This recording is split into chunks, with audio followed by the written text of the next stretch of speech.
재미와 감동 있는 만남. 감동과 재미가 있는 만남. 오늘이 만나쇼. 안녕하세요. 크리스틴 씨는 모험심이 많은 편이세요? 어떠신가요? 아니요. 저는 안정감이 중요한 사람이기 때문에 모험은 잘 안 하는 편이죠. 아니, 그러면 뭐 어디로 가는지도 모르고 가는 일, 뭐 이런 경우는 없겠네요? 그런 일은 별로 없죠. 제가 길치라 어딘지 알고 가도 헤매는데 모르고 어떻게 가나요? 그렇죠. 근데 뭐 그거 아세요? 혹시 하나님의 사람은 때로는 어디로 가는지도 모르면서 길을 떠나야 될 때가 있다는 것을요. 아니, 뭘 믿고요? 하나님? 네. 그렇죠. 오늘은 하나님을 믿고 내가 내게 지시할 땅으로 가라는 그 명령에 순종해서 복음을 전하는 일에 그 삶을 들이셨고 또 현재도 드리고 계신 분을 모셨습니다. 여기가 어딘가 하면서도 하나님의 명령이라면 순종하며 나아가는 이 시대의 아브라함, 현 플러신학교 교수와 한국어 학부 원장으로 재직하고 계시는 박기호 교수님을 모셨습니다. 안녕하세요. 안녕하세요. 네. 반갑습니다. 네, 교수님. 제가 만나쇼 섭외를 드렸을 때 네. 굉장히 빨리 오케이를 해주셨어요. 그래서 제가 너무 감사하면서도 좀 궁금하더라고요. 저희 오늘이 만나쇼가 세계적인 방송이어서 그러신 것인지 아니면 원래 결정이 빠르신가요? 제가 신뢰하는 우리 크리스틴 장 집사님께서 네. 초청을 하셨는데. 그런 기쁜 뜻이 응해드려야죠. 완전 감동이에요. 너무 감사합니다. 정말 좋으신 분 같아요. 교수님의 또 그런 신뢰를 또 받고 계실 줄은 몰랐습니다. 근데 제가 사전 취재를 좀 했는데 교수님의 특기가 칭찬과 격려라고 하셨어요. 벌써부터 지금 발휘를 하고 계시는 것 같은데요. 오늘 하여튼 저희가 배울 게 많을 것 같습니다. 귀한 분을 좀 모시고 좀 뵙게 돼서 좀 감사드리고요. 저희가 교수님이 너무 여러 가지 사역을 많이 하셔서 네. 정말 타이틀도 많으실 텐데 뭐 어떤 사역들을 하고 계신지 간단하게 좀 소개를 해주실 수 있을까요? 예, 저는 지금 캘리포니아 페사데나시에 있는 플러 신학교 선교대학원의 아시아 선교학 교수로 또 한국학부 원장으로 지금 18년 동안 사역을 해왔고요.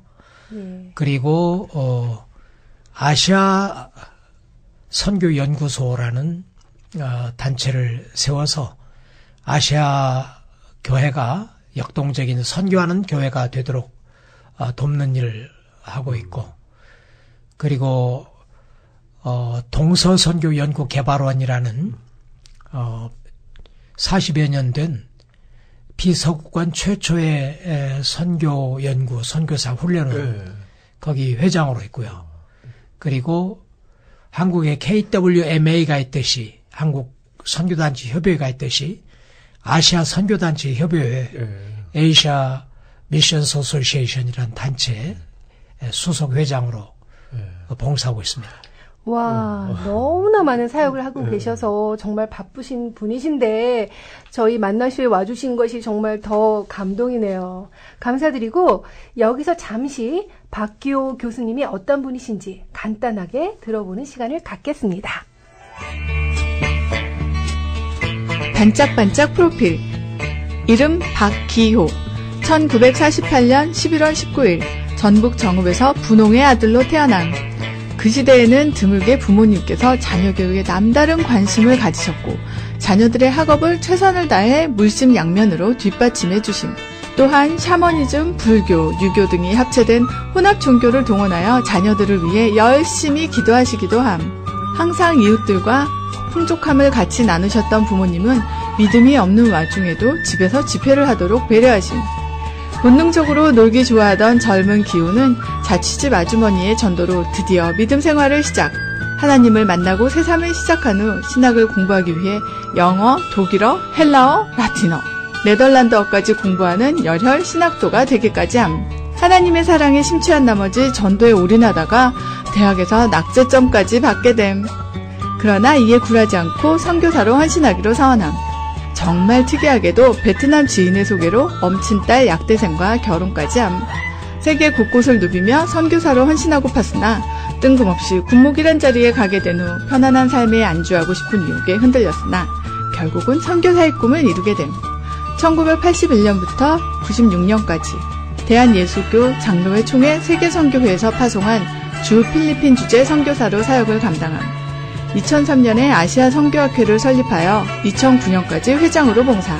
1998년 아시아 선교연구소를 설립하여 현재까지 원장으로 사역하고 있고 한국교회의 선교 지도자인 조동진 박사께서 설립 운영하던 동서선교연구개발원의 원장직을 2004년부터 현재까지 역임하고 계심. 1996년부터 현재까지 플러신학교 선교대학원, 아시아 선교학 교수와 한국어 학부 원장까지 한 가지도 감당하기 어려운 원장직을 멀티로 감당하시며 하나님의 사랑을 널리 알리는데 헌신하시며 또한 후학 양성을 위해 열심이신 글로벌 선교사 박기호 교수님을 소개합니다. 반짝반짝!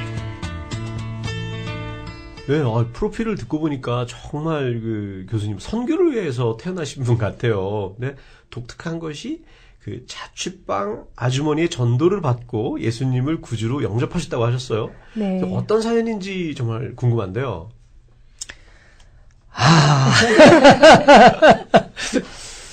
자취도 좋은 집으로 잘 들어가야 되는 거예요. 그러니까요. 저는 하나님께서 저를 만나주시고 저를 구원하시고 이렇게 저를 택하셔서 쓰시기 위해서 그런 일을 허락하신 줄로 아는데 네. 저는 고등학교를 제가 원하는 학교에 못 갔어요. 네. 인류 학교에 못 가고 이제 할 수 없이 이제 실업학교에 다니게 됐는데 네. 굉장히 자존감도 떨어지고 네. 전 삶에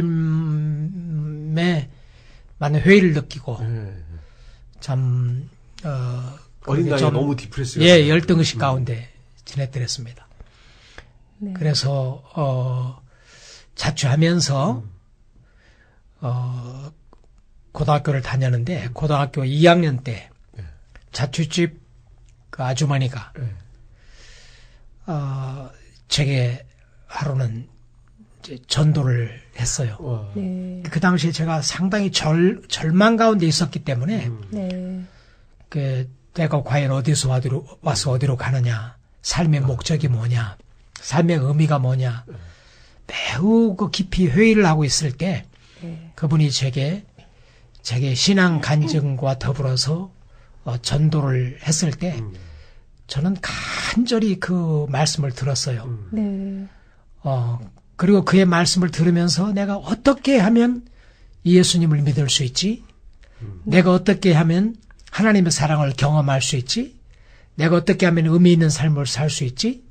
내가 어떻게 하면 이 세상에서뿐만 아니라 영원한 생명을 얻을 수 있지?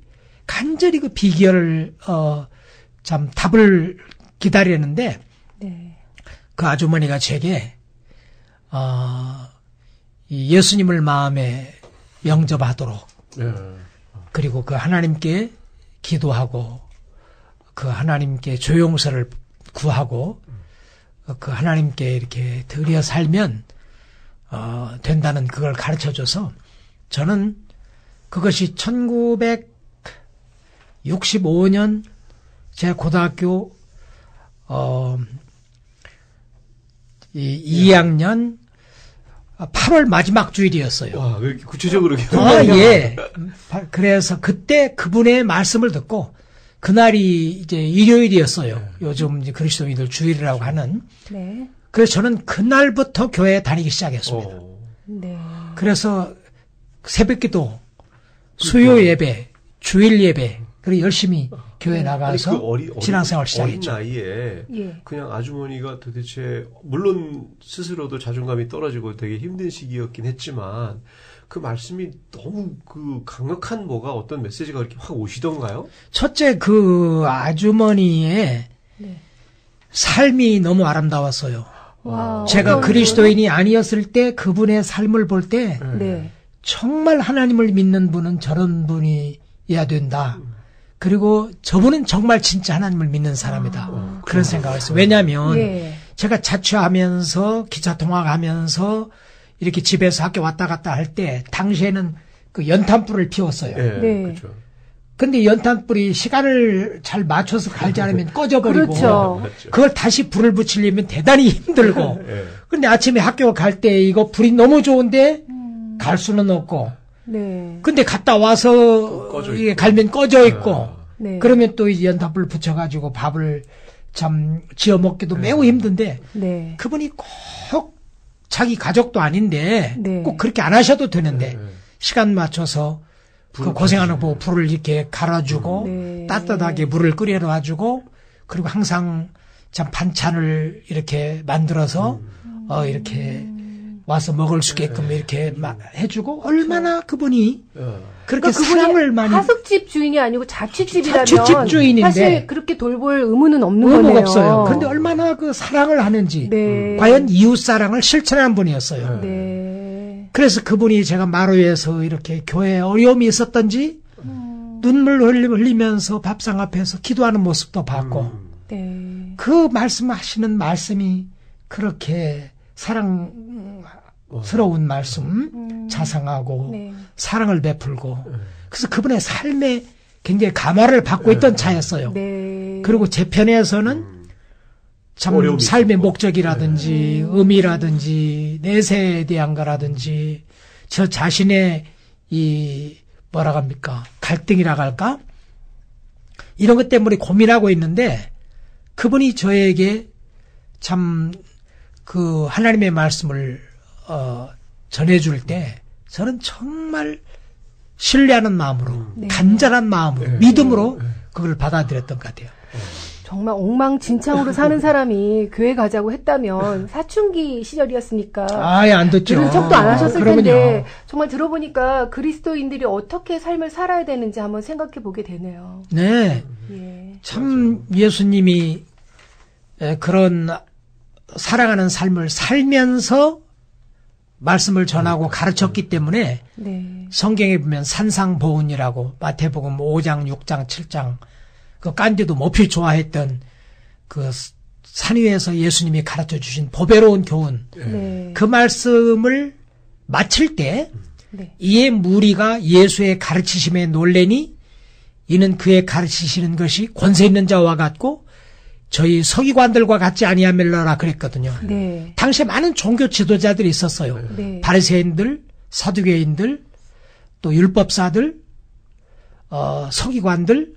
근데 그들은 말만 하고 행하지 않았다고 했어요. 그렇죠. 네. 그러니까 말에 권위가 없었어요. 맞아요. 그러나 예수님은 사도행전 1장 3절에 보면 행하시며 사도행전 1장에 보면 예수의 행하시며 가르치기를 시작하신부터 그랬거든요. 네. 예수님은 그렇게 삶을 살면서 말씀하셨기 때문에 네. 가르치고 전하셨기 때문에 그의 말씀이 권세가 있었고 정말 감동 줬고 파워가 있었던 것 같아요. 그러네요. 그분의 삶이 그런 그리스도인의 삶을 실천하면서 이렇게 말씀을 전했기 때문에 그 말씀이 제게 강력하게 다가왔던 것 같아요. 네.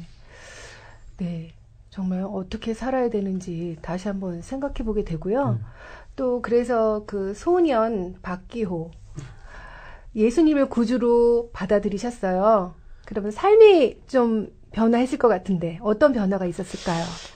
제가 이제 예수를 마음에 영접을 하고 저는 복음을 들은 그날 그 1965년 8월 마지막 주일 오후에 그분으로부터 메시지를 들었는데 그날 밤부터 저는 교회를 다녔어요. 근데 기도가 뭔 줄 압니까? 하나님이 어떤 분인지를 압니까? 모르잖아요. 그렇죠.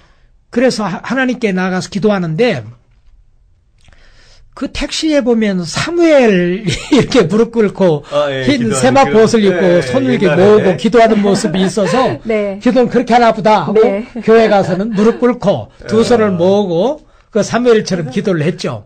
네. 그런데 하나님에 대한 신개념이 없잖아요. 네. 그러니까 하나님에 대한 이해가 없으니까 하나님을 어떻게 생각하냐면 산신령이 하나님인 줄 알았어.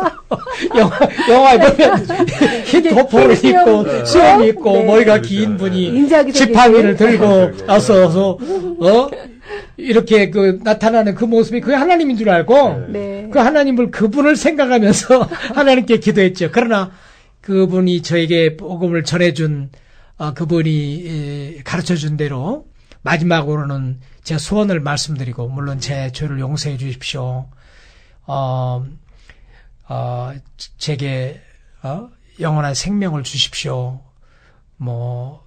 믿음을 주십시오 하고 이렇게 했지만 끝에 가서는 예수의 이름으로 기도합니다. 네. 해야 된다고 그래서 예수의 이름으로 기도합니다 하고 끝났죠. 네. 그리고 저는 그 새벽 기도도 다녔어요. 와, 초신자가요? 너무 제가 절망 가운데 있다가 이 네. 복음을 들었기 때문에 새벽 기도 다니고 눈이 오나 비가 오나 참 안 빠지고 그런데 예. 교회를 다니는데 네. 변화가 안 생겨요. 그래요? 마음에 예수를 영접했기 때문에 정말 하나님을 향한 이 소원은 있는데 네. 네. 믿음이 자라지 않는 거예요.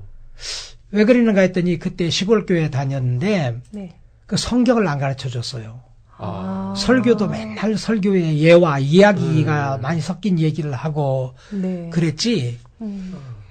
그 하나님 말씀을 안 가르쳐 줘서 그랬던 것 같아요. 근데 믿음이 언제부터 제가 변화를 경험했냐면 네.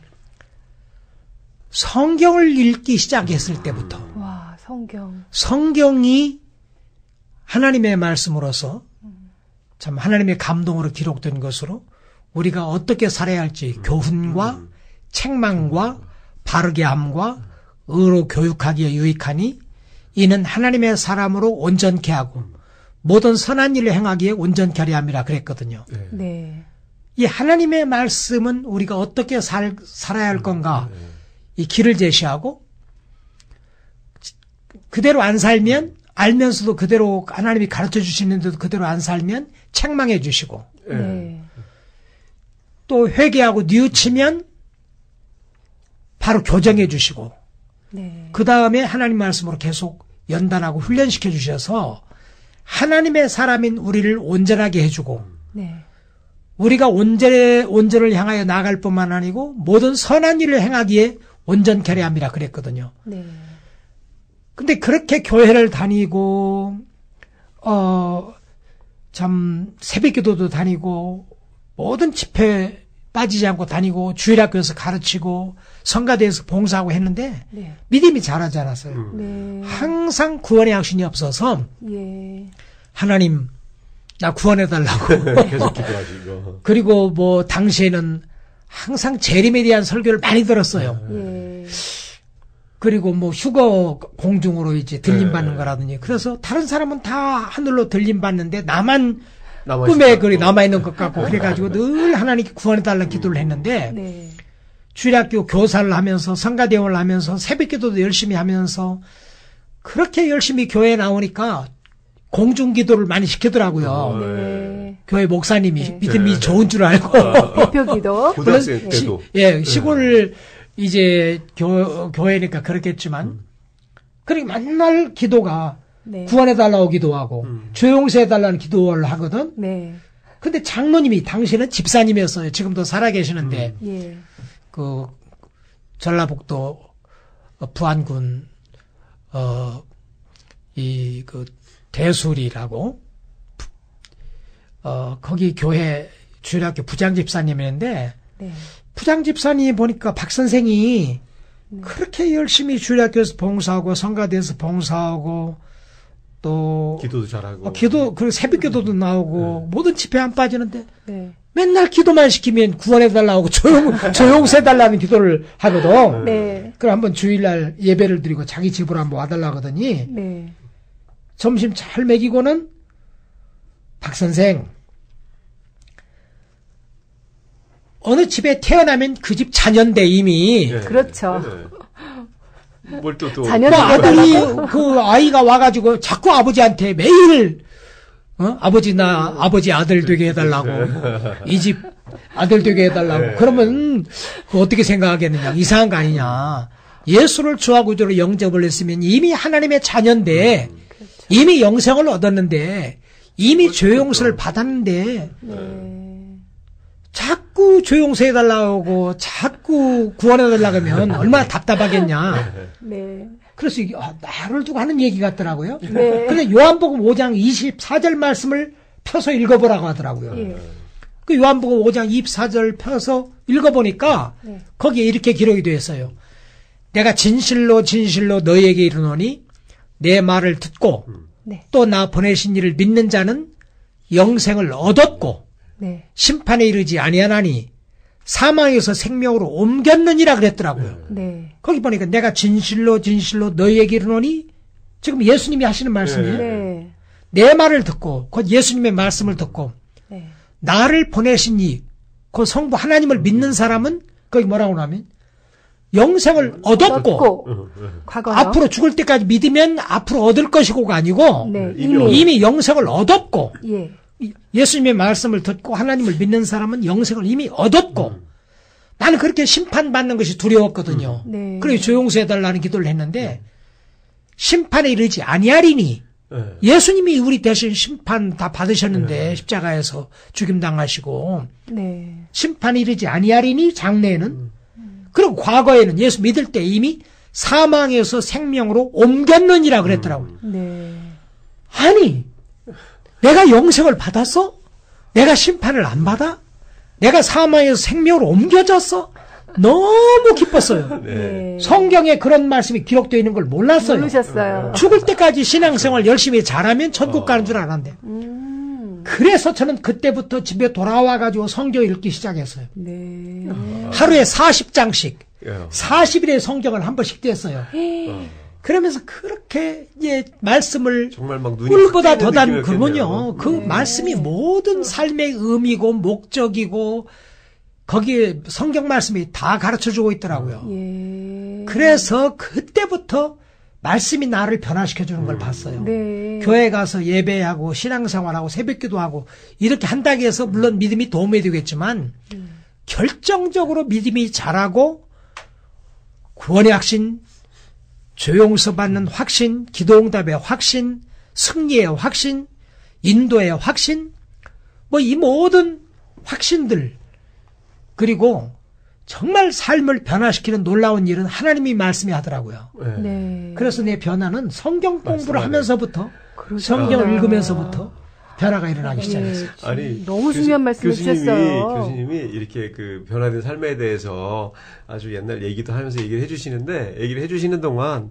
정말 눈이 반짝반짝 하시면서 저희가 그때로 빠져 들어가서 같이 막 꼭 보는 듯한 느낌으로 네. 딱 말씀해 주시는 게 너무 귀에 쏙쏙 들어오니까 야 이래서 이 교수님이 이게 몇십 년 동안을 이렇게 훌륭한 교수님으로 가리키시는 은사가 있으시고 정말 제가 말씀 들으면서 벌써 확확 귀에 쏙쏙 들어오고 정말 그러는 것 같아요. 네. 그러시기도 하고 본인이 또 그렇게 귀중한 걸 체험을 하셨으니까 네, 그때 그 그렇죠. 열정이 다시 나오시는 거죠. 네. 예.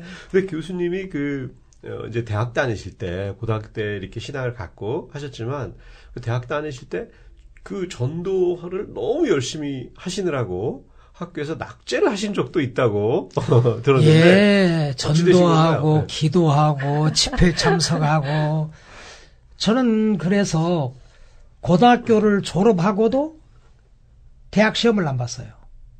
우리 부모님은 자식 교육에 올인한 분들인데 예. 네. 얘가 시험도 안 보고 학교를 안 가는 거예요. 예. 그래서 저는 삶의 의미가 없이 그랬다가 나중에 구원의 확신을 갖고 이제 삶을 변화를 경험하면서 하나님의 말씀이 삶을 변화시키는 그런 능력이 있다는 걸 알고 나서 네. 사실 저는 성경을 열심히 공부해가지고 나를 변화시켜준 이 하나님의 말씀을 다른 사람에게도 전하고 가르쳐서 다른 사람도 나를 변화시켜준 이 말씀이 다른 사람도 변화시켜줄 수 있고 내게 삶의 목적을 주시고 의미를 주신 분이 다른 분에게도 줄 수 있으면 좋겠다 해서 네. 성경학교를 가려고 그랬어요. 예. 아니 대학을 안 가시고. 대학을 안 가고. 네. 그랬더니 목사님이 성경학교는 고등학교 그 레벨이니까 예. 대학을 가라고 하더라고요. 네. 그래서 이제 신학대학을 가게 됐죠. 네. 예. 신학대학을 가게 됐는데 신학대학 들어갈 때도 공부를 열심히 하기보다는 그렇게 기도를 많이 했어요. 네. 그리고 전도.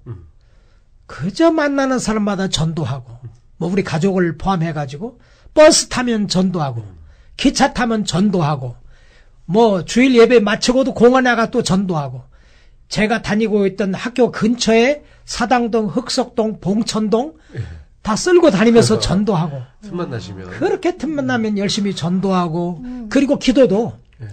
그저 저녁에 이제 그 저녁 먹으면 한 9시쯤 이제 채플에 올라가가지고는 뭐 12시 넘을 때까지 기도하고, 새벽에 또 5시에 일어나서 새벽 기도할 때부터 또 오래 기도하고, 근데 공부를 안 하고, 예. 열심히 전도하고, 기도하고, 성경만 보고 하고, 그러면 뭐 되는 줄 알았어요.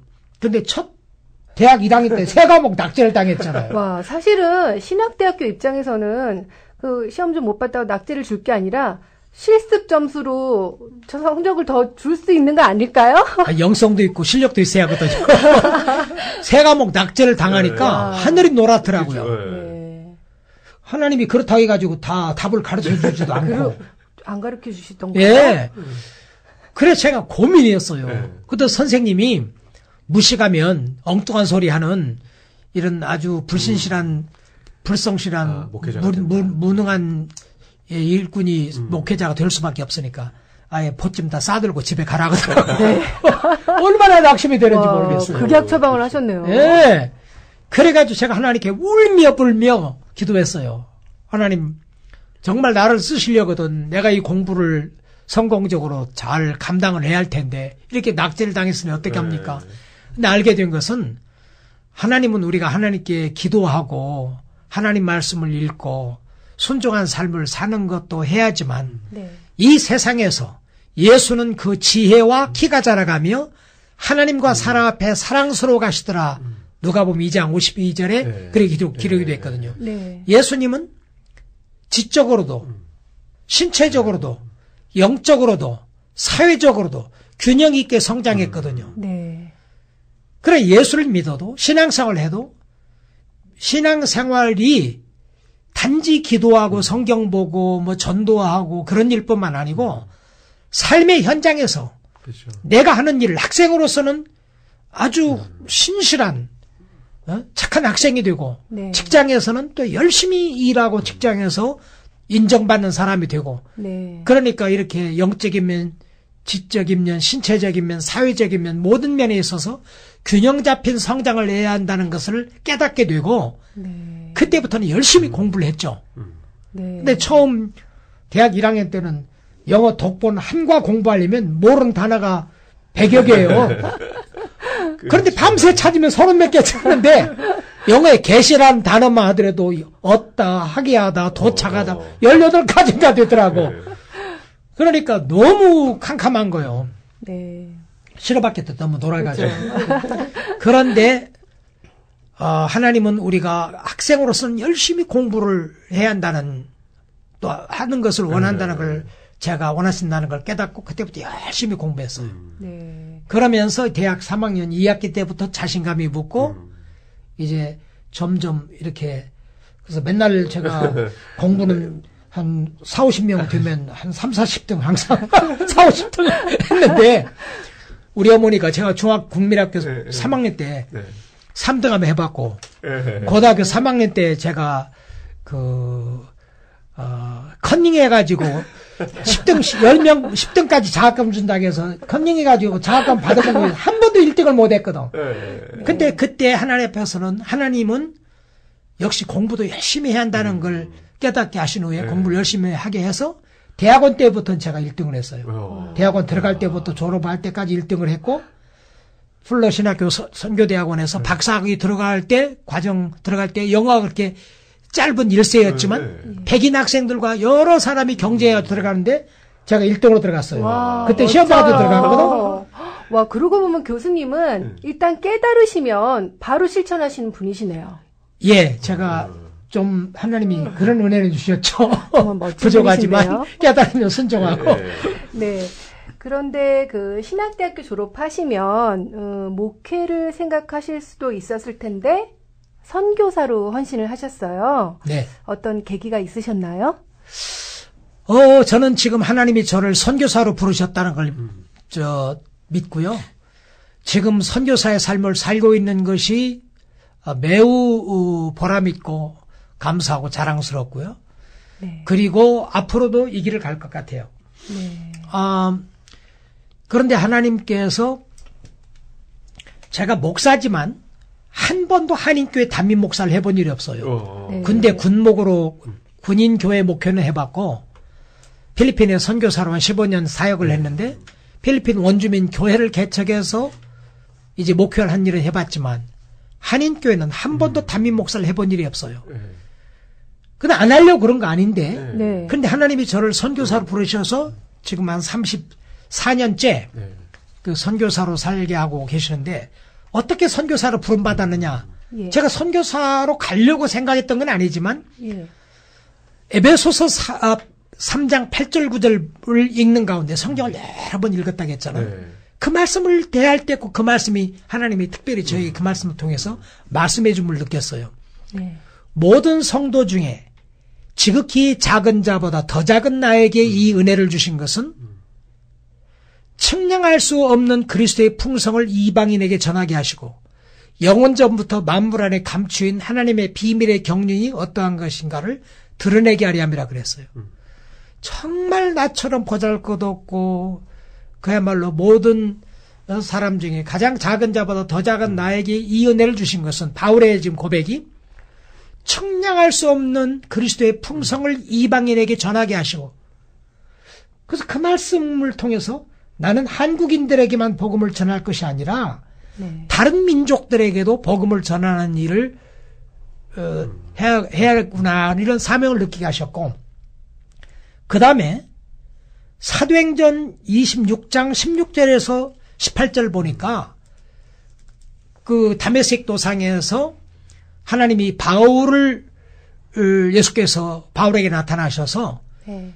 바울아 네 발로 서라 일어나 네 발로 서라 내가 네게 나타난 것은 네가 나를 본 일과 장차 내가 네게 나타날 일에 대하여 너로 사환과 증인을 삼으려 함이니 이스라엘과 이방인들 가운데서 내가 너를 구원하여 저희에게 보내어 그 눈을 뜨게 하고 어둠에서 빛으로 사단의 권세에서 하나님께로 돌아오게 하고 죄사함과 나를 믿어 거룩히 된 무리 가운데 기업 있게 하려 하더이다 한 말씀. 네. 그래서 바울을 하나님이 이스라엘과 이방인들 가운데서 구원하셔서 다시 그들에게 보내서 그들이 영적으로 눈을 뜨고 어둠에서 빛으로 사단의 권세에서 하나님께로 돌아오게 하려 하셨다는 하나님의 말씀, 그 말씀이 제게 와닿았어요. 네. 아, 하나님이 나를 여러 사람 가운데 건지신 것은 나라와 하여금 한국 사람뿐만 아니라 다른 민족에게도 복음을 전해서 그들이 영적으로 눈을 떠서 어두움에서 빛으로 돌아오고 사단의 권세에서 하나님께로 돌아오고 죄사함과 주를 믿어 거룩해 된 성도들 가운데 기업이 있도록 하도록 하기 위함이었구나는 이 말씀이 저를 붙잡아줬고요. 예. 또 이제 다른 하나님이 직접 말씀한 건 그거였고 사람을 통한 것은 제가 한 3차례 선교사가 되기로 헌신을 했었어요. 네. 대학 1학년 때 제가 퇴계로에 당시 지금은 강남 역삼동에 있습니다만 퇴계로에 있는 오가에 있던 충현교회에 나갔었어요. 네. 그 교회 나가는데 거기에서 이제 선교 부흥회가 열렸었어요. 웨스트민스터 신학교에 교수였던 하비칸 교수, 또 총신대 교수였던 김희환 박사, 성도교회 담임 목사님이었던 김성한 목사님, 이 세 분이 강사가 돼가지고 선교 부흥회를 인도했는데 네. 그때 터치가 돼가지고 죽게 선교사로 헌신을 했어요. 네. 그리고 71년 후암동에 있는 후암교회에 한국교회 선교원로 조동진 목사님이 심호하시던 그 교회에서 전 만주 선교사 소열도 선교사를 포함해가지고 스탠리 솔토 몇몇 강사들이 와가지고 선교 부흥회를 인도했는데 그때 또 아굴골짝 빈들에도 복음 들고 가리다 하면서 정말 앞에 나가가지고 눈물로 헌신하면서 기도를 하고 이렇게 앞에 나가지고 이제 헌신을 했어요. 네. 그리고 또 한 번은 1975년 신학교 다닐 때인데 김종근 목사님께서 세우신 대학생 정동에 있는 정동이 아니라 저 구 러시아 지역에 있는 러시아 영사관에 지었던 CCG 강단 그게 광화문 쪽에 있었죠. 그게 정동입니까? 네, 정동이군요. 거기에 강당에서 선교 부흥회가 열렸었는데 네. 그때 각 나라와 족속과 민족과 방언에게 이 복음을 하는 그런 주제로 선교대회가 열렸는데 그때 가서 또 한 번 선교사도위로 헌신을 했어요. 네. 재확인하면서 예. 본인도 막 그래서 3번이나 선교사가 되기로 헌신을 했죠. 헌신을 했는데 제가 베트남으로 선교사로 가기를 원했거든요. 네. 네. 베트남 사람이 저를 중매했어요. 제 아, 아내에게 그래요? 한국에 유학 중이었던 네. 그 지금은 오렌지 카운티의 그 베트남 이 커뮤니티의 리더격인 분인데 예. 웬수안 마오라고 그분이 한국 총신대에 1970년대 유학 왔어요. 예. 와가지고 저희들을 선교사로 데리고 가려고 네. 필라델피아 영생교회 베트남 선교사로 예, 필라델피아 지금 영생교회 담임 목사로 계시는 이용걸 목사님은 의사에게 중매하고 네. 서대문에서 목회하는 정근모 목사님은 간호사에게 중매하고 저는 약사에게 중매해가지고 아예 그세 팀이 다 결혼했나요? 예, 사역팀을 데리고 가려고 생각을 했는데 보통 분이 아니시네요. 근데 세 사람 중매를 했는데 저만 성공을 했던 거예요, 그분이. 네. 그래서 베트남 선교사를 가려고 했는데 베트남이 1974년이었을 거예요, 아마. 1975년. 베트남 망한 게요. 예, 7월 4일이었을 거야. 7월 30일. 4월 30일. 그때 공산화됐기 때문에 못 갔어요. 그분은 이렇게 선교사로 부르려고 하셨지만 결국은 중매를 목적으로 보내시게 됐네요. 그렇지 않아도 저도 여쭤보려고 했는데 이렇게 정말 낮에는 뭐 항상 공부하다가 틈만 나면 가서 전도하고 또 밤에는 기도하고 이런 생활을 하셨는데 저는 도대체 그럼 연애는 어떻게 하셨을까? 그 베트남 목사님이 네. 네. 이제 중매를 한 거죠. 네. 베트남 목사님이 저를 알고 그분을 알았는데 제 아내를 네. 근데 두 사람을 중매해가지고 그때 약학대학원 학생이었으니까 중매해가지고 베트남 데리고 가려고 중매를 했던 거예요. 근데 막 억지로 미스킴이 박전사 뭐 좋아한다고 사랑한다고 하고 제가 너무 우습더라고요. 나를 어떻게 안다고 그분 언제만 했다고 사랑해. 또 저한테 그분한테 가가지고 미스터 박이 박전사가 당신 굉장히 좋아하고 사랑한다고 하고 둘 다 웃었죠. 근데 제가 미스팀을 아는데 그분이 예쁘시고 또 똑똑하신 분이잖아요. 근데 교수님 어디가 마음에 드셨다고 하시던가요? 뭐 강제로 결혼하신 건 아니잖아요. 제 아내가요? 네. 사실 저희가 서로 알고 뭐 이렇게 한 거 아니었고 그분 중매를 하는데 참 어색하기 짝이 없더라고요. 그런데 참 그분이 이상한 소리를 하고 갔기 때문에 미리 또 좋아한다고 서로 뭐 잘 알고 몰라서 뭐 좋아한다고 이렇게 했기 때문에 뭔가 말을 해야 하는데 그럼 만나기 전에도 얼굴은 보셨었나요? 아니면 그렇죠. 그분을 알았기 때문에 서로 이게 따로따로 알고 이제 또 이제 만난 일도 있었죠. 네. 만난 일도 있었는데 그분이 이제 우리를 중매하기 위하여 자꾸 뭘 만들었던 것 같아요. 미리 계획가지고. 근데 그거 나중에 그걸 깨달았지만, 근데 사실 제 아내는 대학생 때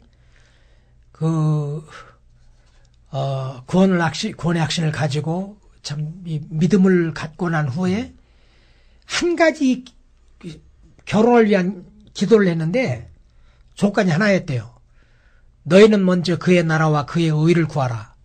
그리하면 이 모든 걸 너에게 더하시리라. 세상에 명예도 학벌도 가문도 돈도 뭐 좋은 이런 배경이 없어도 먼저 그의 나라와 그의 의를 구하면 이 모든 걸 너에게 더해준다고 했으니까 먼저 주님의 나라와 의를 구하는 사람을 찾아라. 하나님들어 허락해달라고 기도를 했대요. 그런데 저를 만났는데 제 큰 동서도 서울대학을 졸업하고 유명한 목사님 아들이고 둘째 동서도 그 유명한 목사님 아들이고 연세대학교 졸업한 훌륭한 가문의 좋은 문벌의 이런 집안인데 저는 당시에 대학 인가도 없던 신학교 네. 그리고 농부의 아들 예. 예. 전혀 볼품이 없는 예. 아무것도 볼품이 없는 사람이거든요. 예. 그런데 이제 둘이 그 바오 목사님이란 분이 이렇게 만나게 해가지고 만났는데 저를 만나보니까 네. 다른 것 자랑할 게 아무것도 없고 내놓을 것 아무것도 없는데 네. 이제 하나님을 경외하는 것 하나는 그야말로 확실하더래요. 예. 예. 그 고민을 엄청 많이 한 거예요. 예. 자기가 하나님께 먼저 그의 나라와 그 의를 구하면 이 모든 걸 너에게 더해 주신다는 그 말씀, 약속 말씀처럼 자기는 그러면 먼저 그의 나라와 의를 구하는 사람을 달라고 기도했는데 네. 지금 보니까 온 식구가 다 반대하는 거야. 예. 그랬겠죠? 어머니, 아버지, 언니들, 셋째 딸. 오빠, 얘 뭐 네. 동생들, 심지어 그 뭐 자기의 형부들, 그 다음에 친척들 모두가 반대하는. 그 집에 식모 하나 빼놓고는 다 반대. 식모부는 왜 찬성하셨죠? 식모는 가난한 가운데 자기는 자랐잖아요. 그러니까 동질감을 느끼셨나 보죠? 예, 그랬던 것 같아. 그리고 신앙을 그분 귀하게 여겼던 분이에요. 네. 식모도 한 표가 있으셨네요. 힘이 없었죠. 그런데 예. 나중에 모두가 반대를 하니까 네. 제가 우리 장모님에게 10장의 편지를 썼습니다. 와. 제가 어떻게 해서 이 따님을 알게 됐고 내 마음가짐은 어떻고 자세는 어떻고 그런데 우리 장모님이 오살리 금식기도원에 두 사람 사이를 좀 띄어놔달라고 하나님께 때를 쓰기 위해서 금식기도하러 들어갔는데 네. 3일째 돼가지고 하나님이 붙여주라고 하셨어요. 그러셨대요? 예. 아. 그래가지고는 기도원에 내려오자마자 저더러 내려오라고 하더라고요. 예. 그래가지고 장인 되실 분도 장로님이었는데 저희 장모님 권사님이었고 그래서 가족들 뵙고 예. 자기들이 도무지 신앙 양심상 예, 가난하다 해가지고 그렇게 훌륭한 가문 출신이 아니라 해가지고 학벌이 좋지 않다 해가지고 마음에는 안 들지만 네. 하나님 앞에서 두 사람 사이를 떼달라고 기도하는 게 너무 가책이 되고 했던가 봐요. 네. 그러니까 참 저희 장모님 훌륭했죠. 좋은 그렇네요. 분이시네요. 믿음으로 네. 장모님이 대단하신 분이네요. 헌신을 하고 네. 희생을 한 거예요. 네. 자식들 중에 제일 공부도 잘하고 제일 소망을 가지고 있었고 자기는 나름대로의 어떤 사람하고 그쵸. 이렇게 좀 예, 우리 짝을 잘 맺어주려고 키우는 다 딸이. 세상적으로도 번지르만 사람하고 하려고 했는데 그렇죠. 근데 지금 와가지고는 제 아내가 제 딸들한테 그래요. 애들아 정말 그의 나라와 그 의를 구하라 그리하면 이 모든 걸 너에게 더하시라는 그 하나님의 말씀 약속 말씀 하나 붙잡고 결혼했는데 네. 네. 지금 얼마나 우리가 행복하냐. 네. 그러니까 너희들도 그렇게 눈에 보이는 대로 행하지 말고 믿음으로 이렇게 참 바른 가치관을 가지고 해나가라고. 근데 지금은 이제 세월이 많이 흐르니까 이 처갓집에서 볼 때 네. 이 셋째 사위가 지금은 보니까 제일 좋고. 멋져.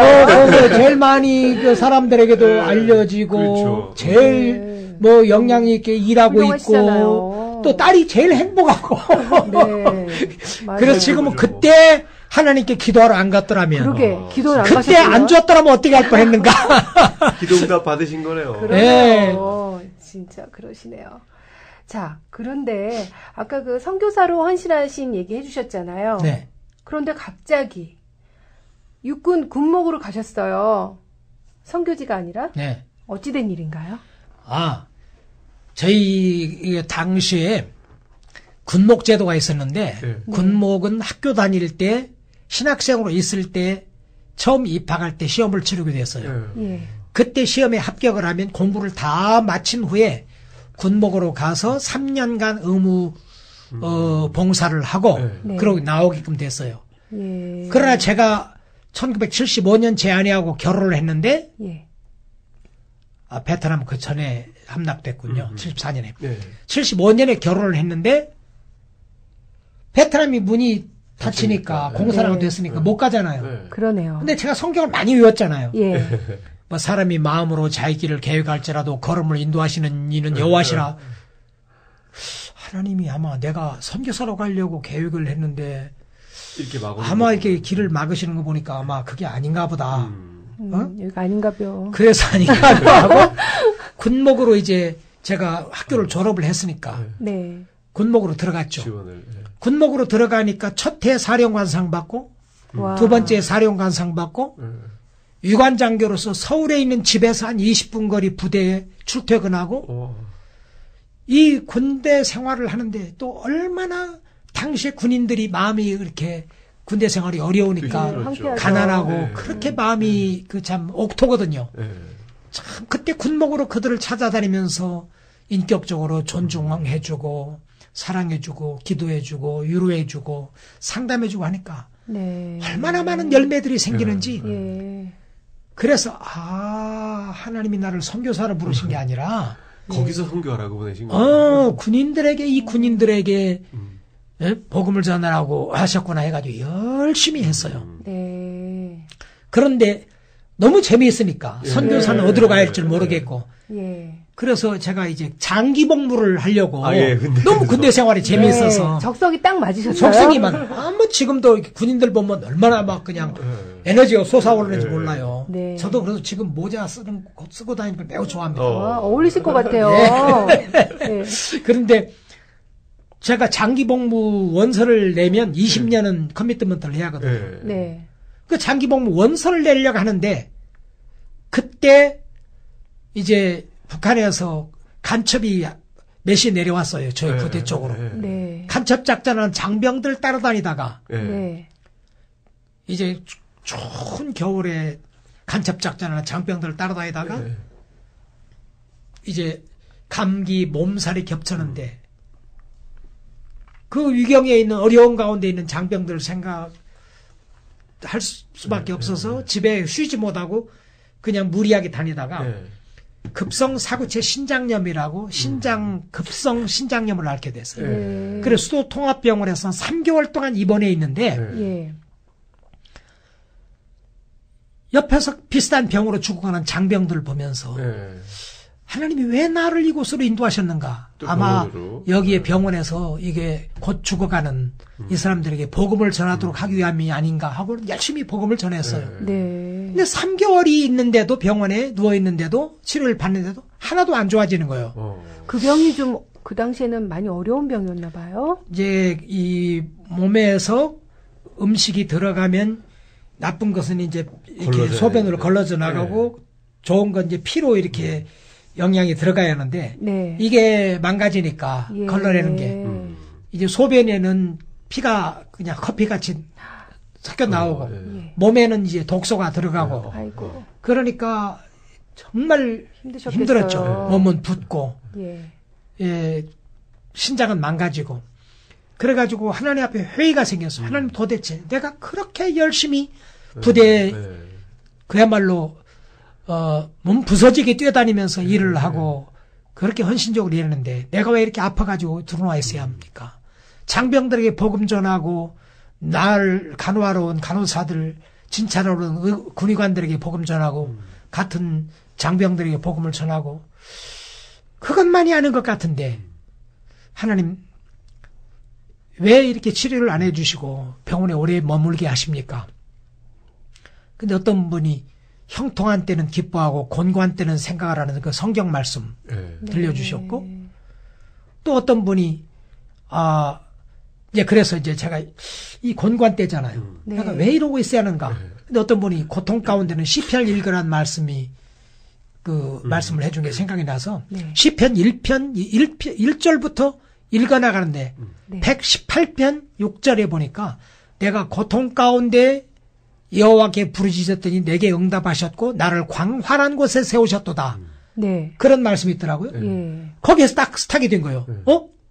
내가 지금 부르짖었을 때 주께서 내게 응답하셨고 네. 하나님이 내 질병 치료한다는 확신이 확 마음에 주어지더라고요. 예. 근데 나를 광활한 곳에 세우셨도다. He set me in a broad place. 네. 넓은 길에 세웠다는 의미가 뭔가 그 말씀 묵상하고 있는데 군대 사회는 진급 안 하면 아버지 같은 사람한테도 반말하고 예. 진급 안 하면 별 볼 일 없거든요. 온누리 거기는 만나쇼 2부에서 계속됩니다. 너무 좁잖아요, 거기는. 것이 뭔가 생각.